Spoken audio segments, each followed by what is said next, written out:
പലപ്പോഴും പല മാതാപിതാക്കളും നമ്മളോട് ചോദിക്കുന്ന ഒരു സംശയമാണ് അവരുടെ കുട്ടിക്ക് മൊബൈൽ ഫോൺ അല്ലെങ്കിൽ TV എത്ര സമയം അനുവദിക്കാമെന്നുള്ളത്. അതിനായി നമുക്ക് ആദ്യം സ്ക്രീൻ ടൈം എന്താണെന്ന് നോക്കാം. സ്ക്രീൻ ടൈം എന്നതുകൊണ്ട് ഉദ്ദേശിക്കുന്നത് ഒരു കുട്ടി ഒരു ദിവസം ശരാശരി എത്ര സമയം laptop, mobile phone, computer, iPad ഇവ ഉപയോഗിക്കുന്നു എന്നുള്ളതാണ് സ്ക്രീൻ ടൈം എന്നതുകൊണ്ട് ഉദ്ദേശിക്കുന്നത്. അതിൽ നമുക്ക് അനുവദനീയമായിട്ടുള്ള സ്ക്രീൻ ടൈം എന്നതുകൊണ്ട് ഉദ്ദേശിക്കുന്നത് 2 വയസ്സിൽ താഴെയുള്ള ഒരു കുട്ടിയാണെങ്കിൽ അവർക്ക് സ്ക്രീൻ ടൈം അനുവദിക്കാനേ പാടില്ല.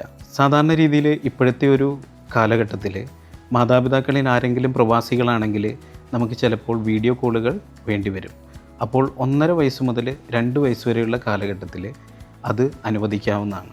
2 വയസ്സ് മുതൽ 5 വയസ്സ് വരെയുള്ള കാലഘട്ടത്തിൽ അവർക്ക് പരമാവധി ഉപയോഗിക്കാൻ പറ്റുന്ന സ്ക്രീൻ ടൈം എന്ന് പറയുന്നത് 1 മണിക്കൂറാണ്.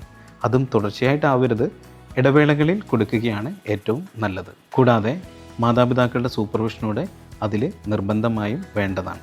5 വയസ്സോ അതിൽ മേലോട്ടോ ആണ് എന്നുണ്ടെങ്കിൽ കുട്ടികൾക്ക് അനുവദിച്ചിരിക്കുന്ന പരമാവധി സ്ക്രീൻ ടൈം എന്ന് പറയുന്നത് 1 മണിക്കൂർ മുതൽ 2 മണിക്കൂർ വരെയാണ്.